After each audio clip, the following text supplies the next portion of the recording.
man, I sort of want to play some Jak and Daxter now, but I'm a little too lazy to get through the discs. If only there was a game that had Jak, Daxter, and Sly Cooper in it, that'd be great. Ratchet and Clank too, all my favorites. Oh my gosh, great.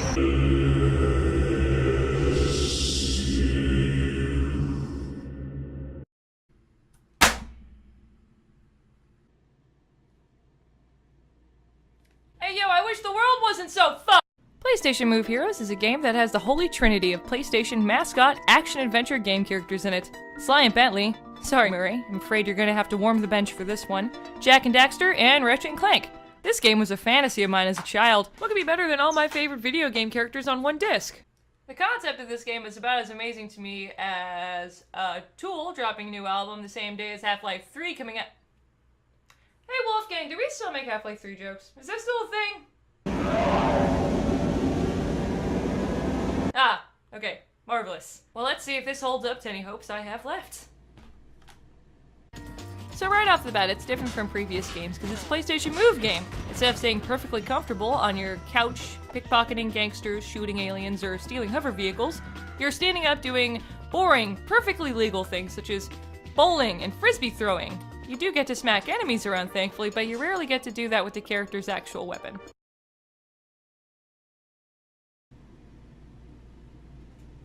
Is that a bowling ball? What? What is this? What did you do? What did you do to Jak?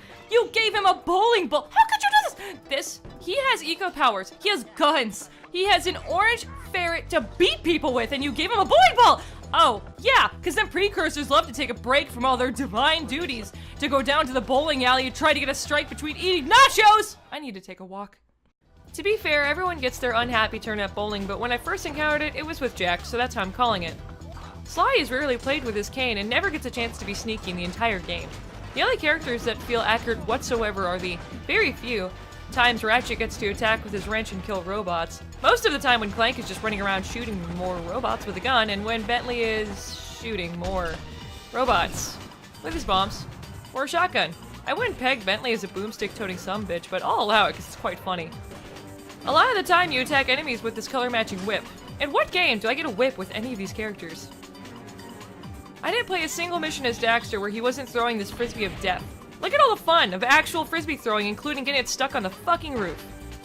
It would have been cool if we had some levels with Daxter and his pesticide gun from his PSP game, but nah, just throwing landmines all day, I guess. Each character does get a special move that fits them pretty well. Jak can turn into Dark Jak, and Sly gets to slow down time. They're incredibly OP though. Just trigger it whenever there's a mini-boss and beat them in 4 seconds. And I mean specifically mini-bosses. Because they're all mini-bosses. Nothing here is difficult enough to defeat to be called a boss. I complained about it a minute ago, but these enemies really don't change. There's an unnatural and uncanon palette swap version of the generic Warthog enemy from the first episode in Sly 2. That's the only change I noticed whatsoever. It's just the generic robots, these guys with swords, and the jetpack birds. Speaking of lazy, half-assed enemies, look at our main antagonists. Yep, that's them. That's it. That has got to be some of the worst character design I've ever seen. They look like bootleg, butt-ugly alien action figures. And they have this super generic Pinky and the Brain vibe, which wouldn't be terrible, but they managed to make it dull. I really love villains because they're usually the most interesting characters in a game or book or movie, but not these dingleberries. The plot is about as complex as these reject bad guys. We just fly through a cosmic butthole and are told to save these Wibbles. Wibbles. Wibbles. That's the name. They do nothing at all. They're pretty brainless throughout the game until the end when they reveal they have this super amazing power. Thanks to shitty Aquapet, why didn't you do this like 6 hours ago and give me my life back? Now I'm gonna take a moment and roast these character models. Not all of them are terrible, but Sly looks like he's been killed and taxidermied. Not to mention all those years of crouching seems to have messed up his back so much he can't walk right. However, the worst thing they did was... they made him bald!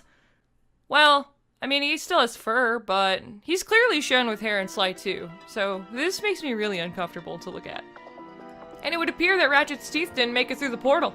Who the heck made this game? Who do I blame for this?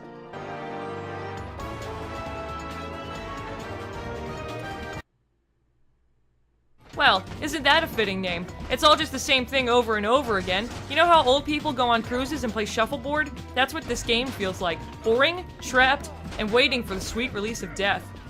Also explains why there aren't any real bosses in this game. The boss is the existential dread that you're trying to distract yourself from by playing this piece of shit. It turns out that these guys changed their name to Instigate shortly after the release of this game. Well, I'd really hate to instigate a fight, but did you perhaps do that to get away from these painfully mediocre games you made? So around the time this game was released, I wanted to check out Nihilistic's website to find something else to make fun of them for, but look! They have a page dedicated to their employees' dogs. And one of them is named Hugh. They're semi-redeemed for that. The one positive I will say is that the controls are great. I've had no problems with them cooperating. There's obviously auto-aim taking place in the shooty bits, and with the whip, but you really notice how well the controls react in the dumb frisbee and bowling levels, so I didn't feel cheated due to bad controls once.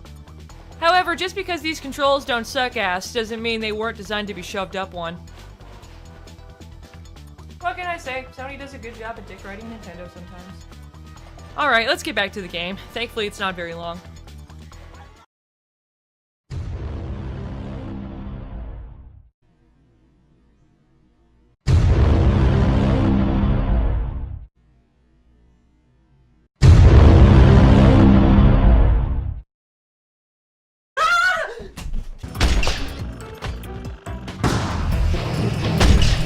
Ultimate ability ready.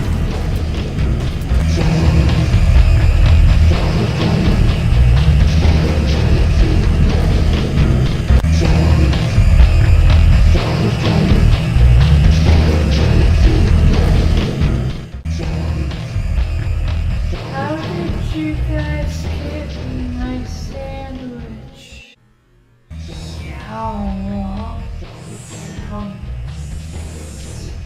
Puppy?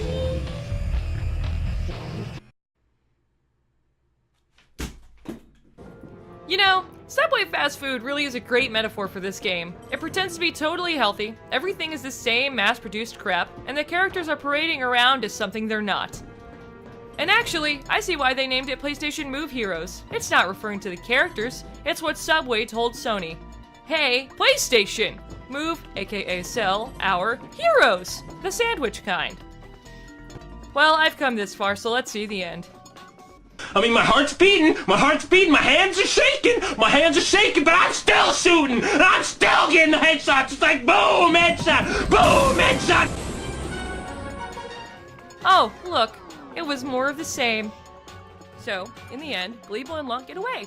That's their names, by the way. I forgot to mention that previously because these little assholes are so forgettable. You'd think we'd fight Feeble and Spunk in a handicap match, no holds barred style, but no, they get thrown into a rocket and flown somewhere. They couldn't even let me kill them! I just wanted to kill them at the end, that's all I wanted! Shit! At least shoot them into a star so we could see their stupid lives disintegrate. So, as far as I'm concerned, they got away. And then the Wibbles all formed together so we could make the portals open again and leave this awful world.